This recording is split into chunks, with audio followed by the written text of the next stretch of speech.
નમસ્કાર મિત્રો, આજે આપણે પ્રમાણપત્ર પદ્ધતિના ફરી એક દાખલાની ગણતરી કરીશું. માલ સામાનના વિચલનો. દાખલા નંબર 40. કેમિકલ પીના 1 ટન માટેના પ્રમાણિત મિશ્રણ અંગેની વિગતો નીચે મુજબ છે. મિત્રો, અહીંયા આપણને શું કીધું છે? 1 ટન માટે. બરાબર છે મિત્રો. 3 કેમિકલ આપણને આપેલા છે, A, B અને C. વપરાશ કિલોગ્રામ આપેલું છે 200, 300 અને 500 કિલોગ્રામ. કિલો દીઠ પડતર આપણને આપેલી છે. હવે મિત્રો, આ જે માહિતી આપણને આપેલી છે એ 1 ટન માટેની આપણને માહિતી આપેલી છે.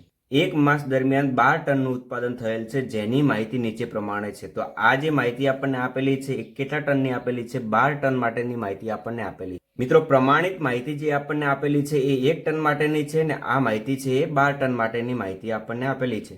આ જે 1 ટનની માહિતી છે એને આપણે 12 ટનમાં આપણે રૂપાંતર કરવું પડે તો બંને માહિતી સરખી થઈ ગણાય. તો તેના માટે આપણે પહેલા એક નાનકડું ટેબલ બનાવી દઈએ, જેના પરથી આપણને માહિતી સરળતાથી મળી રહે અને દાખલાનો જવાબ સરળતાથી આવી શકે. તો કેમિકલ A, B અને C. તો કેમિકલ A, B અને C. પ્રમાણિત જથ્થો આપણને આપેલો છે વપરાશ કિલોગ્રામ 300 કિલો, 200 કિલો, 300 કિલો અને 500 કિલોગ્રામ. પણ મિત્રો, આ આપણને 1 ટન માટેની આપેલી છે, એટલે આપણે 12 ટન માટે શોધવું હોય તો 1 ટન માટે 200 કિલોગ્રામ હોય તો 12 ટન માટે કેટલું હોય? તો 12 ગુણ્યા 200 કિલોગ્રામ કરીશું એટલે આપણને 2400 કિલોગ્રામ પ્રમાણ જથ્થો આપણને મળી જશે. એવી રીતનું B કેમિકલની વાત કરીએ તો 12 ગુણ્યા 300 કરીશું એટલે આપણને 3600 કિલોગ્રામ આપણને મળશે. અને C કેમિકલની વાત કરીએ તો 500 ગુણ્યા 12 કરીશું એટલે આપણને 6000 કિલોગ્રામ પ્રમાણિત જથ્થો આપણને મળી જશે. ત્યારબાદ મિત્રો, આપણને પ્રમાણ ભાવ આપેલું છે કિલો દીઠ પડતર, એટલે કે ભાવ આપેલું છે 10 રૂપિયા, 12 રૂપિયા અને 15 રૂપિયા. 10 રૂપિયા, 12 રૂપિયા અને 15 રૂપિયા. તો પ્રમાણ જથ્થો આપણને મળી ગયો અને પ્રમાણ ભાવ આપણને મળી ગયો. આ બંનેનો ગુણાકાર કરીશું એટલે આપણને શું મળશે? રકમ મળશે. અને કુલ રકમ કેટલી થશે? 1,57,200 કિલોગ્રામ. હવે મિત્રો, આપણે ખરેખર જથ્થાની વાત કરીએ તો ખરેખર જથ્થામાં 3 કેમિકલ આપેલા છે, તો A, B અને C. ખરેખર જથ્થાનું આપણે લખીએ અહીંયા તો વપરાશ ટનમાં આપેલો છે મિત્રો, 2.5 ટન. હવે એને આપણે કિલોમાં રૂપાંતર કરવું પડે, કારણ કે આપણે અહીંયા માહિતી લખી છે કિલોગ્રામમાં લખી છે, તો અહીંયા પણ માહિતી કિલોગ્રામમાં આવી જોઈએ. તો અહીંયા ટનમાં છે તેને રૂપાંતર કરવાનું કિલોગ્રામમાં. તો 2.5 ટન એટલે કેટલા કિલોગ્રામ કહેવાય? 2500 કિલોગ્રામ કહેવાય, કારણ કે ટન એટલે 1000 કિલોગ્રામ. તો 2.5 ગુણ્યા 1000 કરીશું એટલે આપણને 2500 કિલોગ્રામ આપણને મળશે કેમિકલ A ની વસ્તુ. કેમિકલ B માટે 3 ગુણ્યા 1000 કરીશું એટલે 3000 કિલોગ્રામ. અને કેમિકલ C માટે 3.5 ગુણ્યા 1000 કરીશું એટલે 3500 કિલોગ્રામ થશે. એનો ભાવ આપણને નથી આપેલો, પણ કુલ પડતર આપેલી છે. તો કુલ પડતર એટલે કે રકમ 20000, 39000 અને 49000. આ ત્રણેયની આપણને પડતર આપેલી છે. તો આપણે ભાવ શોધવો હોય તો પડતર ભાગ્યા કિલોગ્રામ કરીએ એટલે આપણને શું મળી જશે? ભાવ મળી જશે. તો 20000 ભાગ્યા 2500 કરીશું એટલે આપણને ભાવ કેટલો મળશે? 8 રૂપિયા. 39000 ભાગ્યા 3000 કરીશું એટલે આપણને ભાવ મળશે 13 રૂપિયા. અને 49000 ભાગ્યા 3500 કરીશું એટલે આપણને ભાવ મળશે 1 કિલોગ્રામનું 14 રૂપિયા. તો આપણને ખરેખર જથ્થો પણ મળી ગયો અને ખરેખર ભાવ મળી ગયો. આ બંનેનો ગુણાકાર કરીશું એટલે આપણને શું મળશે? રકમ મળશે. અને કુલ રકમ કેટલી થશે? 1,08,000. તો ખરેખર ખર્ચ કેટલો થયો? 1,08,000 થયો. આપણો ધારેલો ખર્ચ કેટલો છે? 1,57,200 છે. તો મિત્રો, આ છે ધારેલી રકમ કહેવાય, આ ખરેખર થયેલી રકમ કહેવાય. હવે આપણે મિત્રો સૌ પ્રથમ દાખલાની શરૂઆત કરતા પહેલા આપણે એ જોવાનું છે કે પ્રમાણ જથ્થો અને ખરેખર જથ્થો બંને સરખા છે કે નથી. કારણ કે અમુક વિચલનો એવા છે કે જેની અંદર બે સૂત્રનો ઉપયોગ કરવાનો હોય છે. તો એક, જ્યારે બંને જથ્થા સરખા હોય અથવા બંને જથ્થા સરખા ના હોય. તો આપણે અહીંયા પહેલા સરખામણી કરવાની છે. તો આનું આપણે સરવાળો કરીએ તો અહીંયા કેટલા કિલોગ્રામ થાય છે? 12000 કિલોગ્રામ થાય છે. અહીંયા આપણે ખરેખરનો સરવાળો કરીએ તો કેટલા કિલોગ્રામ થાય છે? 9000 કિલોગ્રામ થાય છે. તો આ બંને સરખા નથી. તો આ બંનેને પહેલા સરખા કરવા પડે. એને શું કહેવાય? સુધારેલ પ્રમાણિત જથ્થો કહેવાય. તો 12000 એ 9000 છે તો 2400 એ કેટલા? તો જવાબ કેટલો આવશે? 1800. 12000 એ 9000, 3600 એ કેટલા આવશે? 2700. 12000 એ 9000, 6000 એ કેટલા? તો 4500. આ સરવાળો કરીશું એટલે આપણને કેટલો મળશે? 9000. તો આ બંને હવે શું થઈ ગયા? સરખા થઈ ગયા. મિત્રો, હવે જે આપણને માહિતી આપેલી છે એની કોઈ જરૂર નથી, કારણ કે આપણે એક નાનકડું ટેબલ બનાવી દીધું છે, જેના પરથી હવે આપણે દાખલાની ગણતરી કરીશું. તો સૌ પ્રથમ આપણે વિચલનોની ગણતરી કરીએ. તો પહેલું વિચલન કયું છે? માલ સામાન ખર્ચ વિચલન. તો માલ સામાન ખર્ચ વિચલન બરાબર પ્રમાણિત જથ્થો ગુણ્યા પ્રમાણિત ભાવ માઇનસ ખરેખર જથ્થો ગુણ્યા ખરેખર ભાવ. એટલે પ્રમાણિત જથ્થો અને પ્રમાણિત ભાવ માઇનસ ખરેખર જથ્થો અને ખરેખર ભાવ. આ બંનેનો ગુણાકાર માઇનસ આ બંનેનો ગુણાકાર કરીશું એટલે આપણને શું મળશે? માલ સામાન ખર્ચ વિચલન મળશે. એમ 3 કેમિકલ આપણને આપેલા છે, A, B અને C. તો ત્રણેયનું જથ્થો ગુણ્યા ભાવ કરીશું અને જથ્થો ગુણ્યા ભાવ કરીશું. આમાંથી આ બાદ કરીશું એટલે આપણને માલ સામાન ખર્ચ વિચલન મળશે. ત્રણેયનું મળે છે આપણને અનુકૂળ અનુકૂળ અનુકૂળ. આ ત્રણેયનો સરવાળો કરીશું એટલે 49,200 અનુકૂળ આપણને માલ સામાન ખર્ચ વિચલન મળે છે. મિત્રો હવે બીજા નંબરના વિચલનની ગણતરી કરીએ, માલ સામાન ભાવ વિચલન. તો માલ સામાન ભાવ વિચલન બરાબર ખરેખર જથ્થો કૌંસમાં પ્રમાણિત ભાવ માઇનસ ખરેખર ભાવ.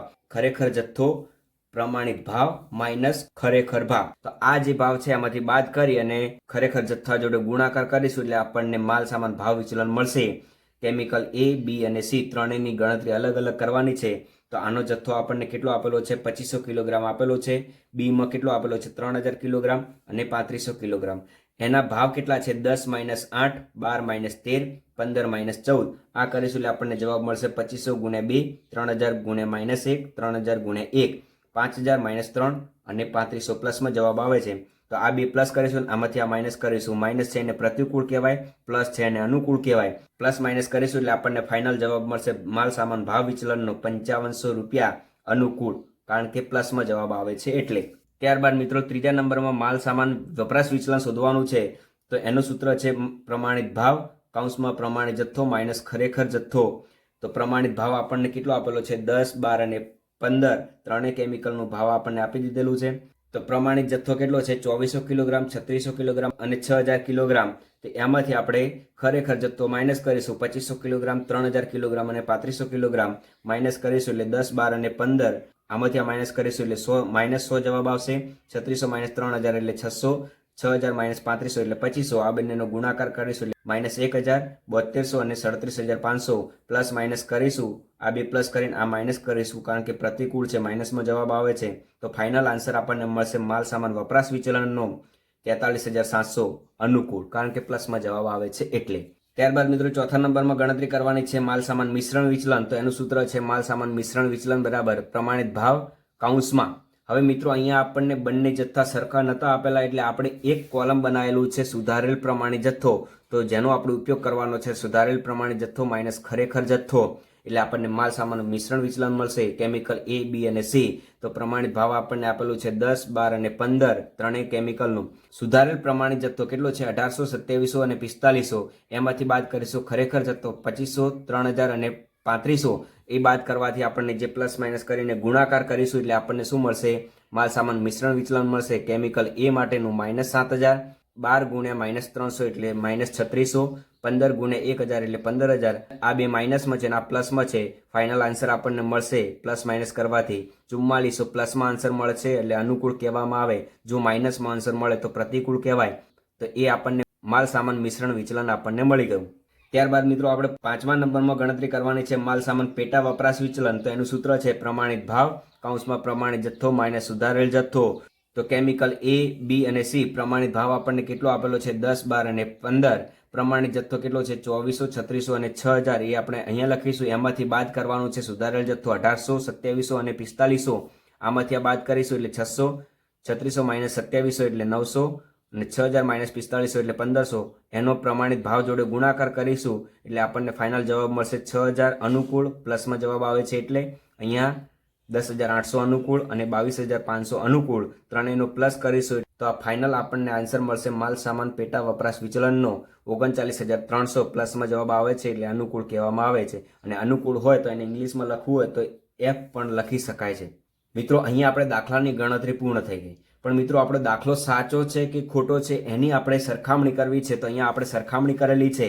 તો માલ સામાન ખર્ચ વિચલન બરાબર માલ સામાન ખર્ચ વિચલન બરાબર ભાવ વિચલન વત્તા વપરાશ વિચલન બરાબર છે મિત્રો. તો આ બંનેનો સરવાળો બરાબર આ થવો જોઈએ. આનો સરવાળો કેટલો છે?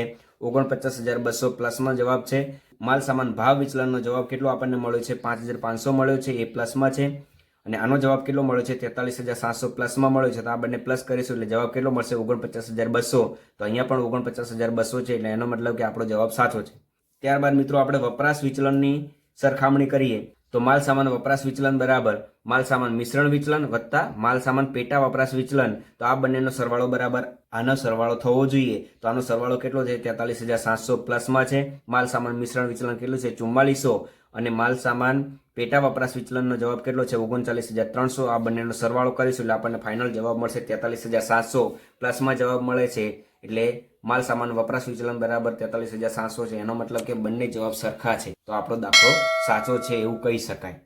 તો મિત્રો આ વિડીયો તમને સારો લાગે તો વિડીયોને લાઇક કરો, શેર કરો અને ચેનલને સબસ્ક્રાઇબ કરો. Thank you.